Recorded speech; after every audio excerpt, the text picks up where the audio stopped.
कहानी की शुरुआत में हमें एक छोटे शहर को दिखाया जाता है जिसका नाम है नाजरत। और एक गरीब लड़की खाना खाने से पहले ईश्वर से प्रार्थना करती है, लेकिन एक चूहा उसका पूरा प्लेट ही गायब करने की कोशिश करता है। लड़की का नाम है मैरी। मैरी उसे खाना चुराते देख लेती है तो चूहा डर से छिपने लगता है। मैरी गरीब घर से तो थी, लेकिन उसका दिल काफी बड़ा था मेरी तरह, और उस चूहे को थोड़ा सा टुकड़ा दे देती है। और तभी एक खूबसूरत तेज की रोशनी होती है, और वो रोशनी मैरी से कहती है, बहुत जल्द ही तुम्हारे घर में एक बुद्धिमान बच्चा जन्म लेगा जो आने वाले समय में यहाँ का राजा बनेगा, जिसका नाम होगा मिसाया, और तुम्हें उसकी हर हालत में रक्षा करनी होगी। मैरी समझ जाती है कि ये रोशनी ईश्वर ने भेजी होगी, और रोशनी उड़ते हुए आसमान में जाती है और एक तारे में बदल जाती है, और वो तारा बाकी तारों से तेज चमकता है। और मैरी ने जिस चूहे को खाना दिया था वो सारी बात सुन लेता है और जाकर बाकी जानवरों को इस रोशनी के बारे में बताता है। वो सभी जानवर पहली बार उस तेज चमकते तारे को देखकर हैरान होते हैं, और उस चमकते तारे को एक गधा देखता है जिसका नाम है बो, जो अपने पिता के साथ बहुत मेहनत का काम करता था।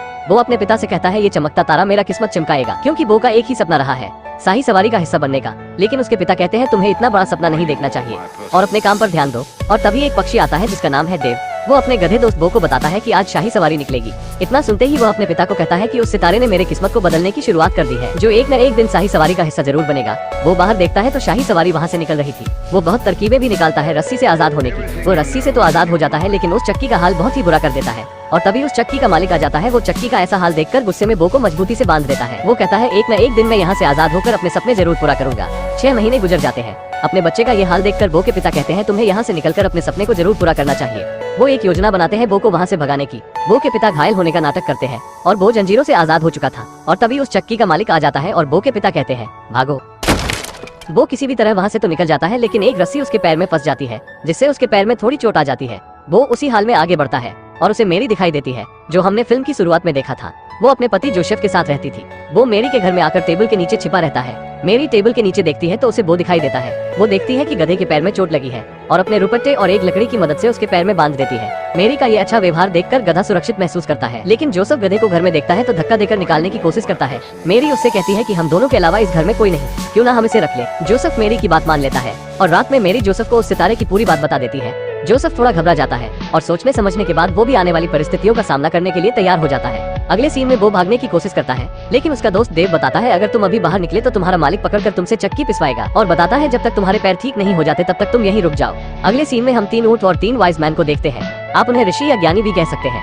वो तीनों ज्ञानी और तीनों ऊंट काफी उत्साहित होते हैं उस मैजिकल बच्चे से मिलने और उन्हें उपहार देने के लिए। जब वो लोग राजा के महल पहुंचकर ये संदेश देते हैं तो राजा को लगता है ये सारे उपहार उसके लिए हैं, लेकिन वो तीनों ज्ञानी उन्हें बताते हैं कि ये सिर्फ मैजिकल बेबी के लिए है, जो आगे चलकर यहाँ का राजा बनेगा, और अभी तक उसका जन्म नहीं हुआ है। राजा इतना सुनते ही उन सभी को गिरफ्तार कर लेता है और अपने 2 खतरनाक सिपाही और 2 खतरनाक कुत्ते को उस मैजिकल बच्चे को पैदा होने से पहले ही मारने के लिए भेज देता है। फिर हम उसी चूहे को देखते हैं जो फिल्म की शुरुआत में देखा था। वो अपने सभी दोस्तों को उस मैजिकल बेबी के बारे में बताता है, और तभी वहाँ राजा के भेजे गए शिकारी कुत्ते उस चूहे को पकड़कर सारी बात उगलवा लेते हैं कि मैजिकल बेबी कहाँ मिलेगा। पता चलते ही शिकारी कुत्ते मेरी की घर की ओर बढ़ते हैं। मेरी का पति गधे को अपने गाड़ी में बांधने की बात करता है, क्योंकि उन्हें बेथलेहम शहर की ओर जाना है। लेकिन वो ये शहर छोड़कर नहीं जाना चाहता, क्योंकि अगर वो राजा से दूर हो गया तो शाही सवारी का हिस्सा नहीं बन पाएगा, और वो दोनों पैदल ही निकल जाते हैं। और तभी मेरी के घर राजा के भेजे हुए शिकारी कुत्ते और एक सिपाही पहुंच जाते हैं। वो देव से कहता है, मेरी जान बचाओ, कुछ भी करके उनका ध्यान भटकाओ।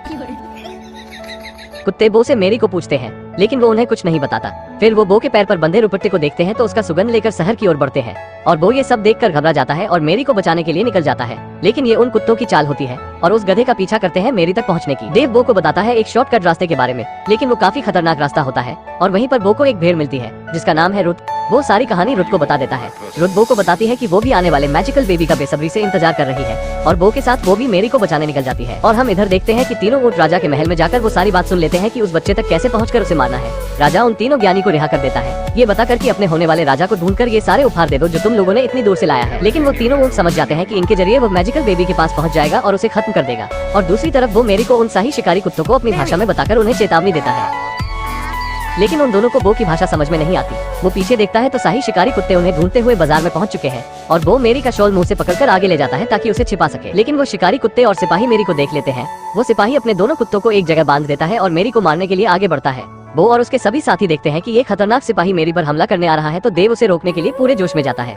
लेकिन देव आकर रुत से कहता है, तुम जाकर उसे रोको। जब रुत उसे रोकने आती है तो वो देखता है कि राजा का सिपाही हथियार लेकर मेरी की ओर बढ़ रहा है। वो जल्दी से जोसेफ के लगाए गए गाड़ी के नीचे से पत्थर को हटा देता है, जिससे उसकी गाड़ी तेजी से ढलान की ओर जाकर दूसरी गाड़ी से टकराती है और बहुत हंगामा होता है, जिससे बाजार तहस नहस हो जाता है। सिपाही जैसे ही मेरी को मारने के लिए आता है तभी एक दुकान उसके ऊपर गिरती है और वो कुएं में जा गिरता है। वो ये देखकर बहुत खुश होता है कि मुसीबत टल गई।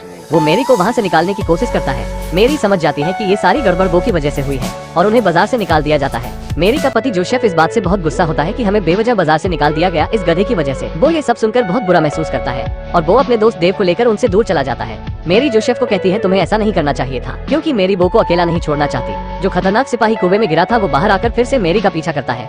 बो और देव बहुत आगे आने के बाद देखते हैं कि सामने ही शाही सवारी है और तभी बो के पैर से मेरी का बंधा हुआ दुपट्टा का टुकड़ा उड़ जाता है। वो ये देखता है तो उसे मेरी की फिक्र होने लगती है और देव से कहता है मुझे मेरी के पास जाना होगा उसे बचाने। देव उससे कहता है हम तो मंजिल के करीब है, यही तो हमारा सपना था, और कहता है जहाँ तुम रहोगे वहाँ मैं भी रहूंगा। वो दोनों मेरी को ढूंढने फिर से निकल जाते हैं और दूसरी तरफ मेरी जिस गाड़ी में जा रही थी वो गाड़ी टूट जाती है, जिसकी वजह से जोसेफ को बहुत ज्यादा गुस्सा आता है और वो सारा गुस्सा मेरी पर निकालता है। मेरी को बहुत ही बुरा लगता है और वो अकेले ही आगे जाने लगती है और जोसेफ को भी काफी बुरा लगता है और तभी वो आ जाता है। वो जोसेफ को धक्का देता है कि तुम भी मेरी के साथ जाओ। वो भागते हुए मेरी के पास जाता है और उससे माफी मांगता है और ये भी कहता है कि आने वाली कोई भी मुसीबत हो हम मिलकर उसका सामना करेंगे। उसके बाद मेरी बो पर बैठकर सभी आगे बढ़ते हैं और मेरी को मारने के लिए सिपाही भी। जोसेफ मेरी से कहता है कि हमें यही कहीं रुकना चाहिए ताकि तुम आराम कर सको, लेकिन बो का मालिक उसे देखते ही पकड़ लेता है। उसके दोस्त उसे बचाने की कोशिश करते हैं लेकिन असफल रहते हैं और हम दूसरी तरफ देखते हैं वो तीनों ज्ञानी बच्चे को ढूंढने के लिए उसी शहर में आ चुके थे और बो का पुराना मालिक उसे घसीटते हुए अपने फार्म में लाता है और बांध कर चला जाता है। वो उस चमकते तारे को देखता है और कहता है मुझे मेरी को बचाना होगा, नहीं तो मैजिकल बेबी इस दुनिया में कभी नहीं आ पाएगा।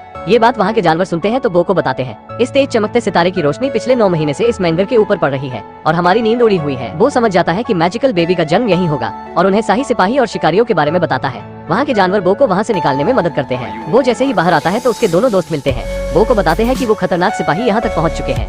वो दोनों कहते हैं हमें किसी की मदद लेनी होगी। देव और शीप किसी की मदद लेने के लिए निकल जाते हैं। देव को ज्ञानी के तीनों ऊँट मिलते हैं और शीप अपने प्रजातियों से मदद मांगती है लेकिन कोई उसकी नहीं सुनता और तभी वही रोशनी होती है और उन्हें बताती है कि उस बच्चे को किसी भी हाल में बचाना होगा। सभी उसकी मदद करने के लिए निकल जाते हैं और हम दूसरी तरफ देखते हैं कि मेरी और जोसेफ को अब तक कोई कमरा खाली नहीं मिला है। मेरी दर्द से नीचे बैठ जाती है और वो भी वहीं पहुंच जाता है। सिपाही भी उनके पीछे उसी शहर में उन्हें ढूंढ रहा था। वो उन्हें खींचने लगता है और मेरी उसके ऊपर बैठ जाती है। वो उन्हें वहीं ले जाता है जहाँ सितारे की रोशनी पड़ती है। वहाँ के सभी जानवर उस जगह को साफ करते हैं मेरी के लिए। वो बाहर निकलकर देखता है तो उसे शिकारी कुत्ते और सिपाही दिखाई देता है।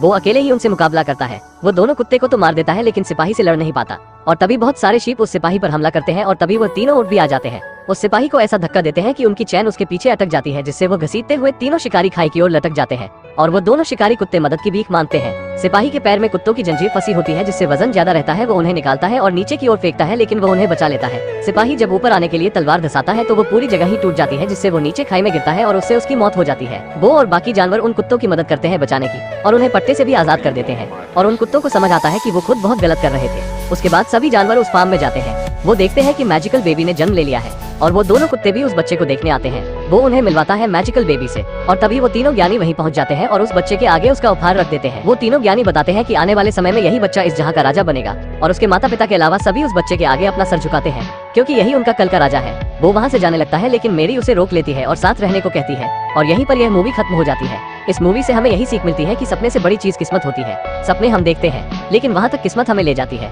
क्योंकि किस्मत भगवान के बनाए गए रास्ते होते हैं। अगर आपको ये वीडियो अच्छी लगी हो तो लाइक करना मत भूलना, क्योंकि अगले संडे आपको इससे अच्छी वीडियो मिल सकती है। तो उसके लिए सब्सक्राइब कीजिए और नोटिफिकेशन ऑल पर कर लीजिए ताकि हर आने वाली वीडियो आपको पता चले।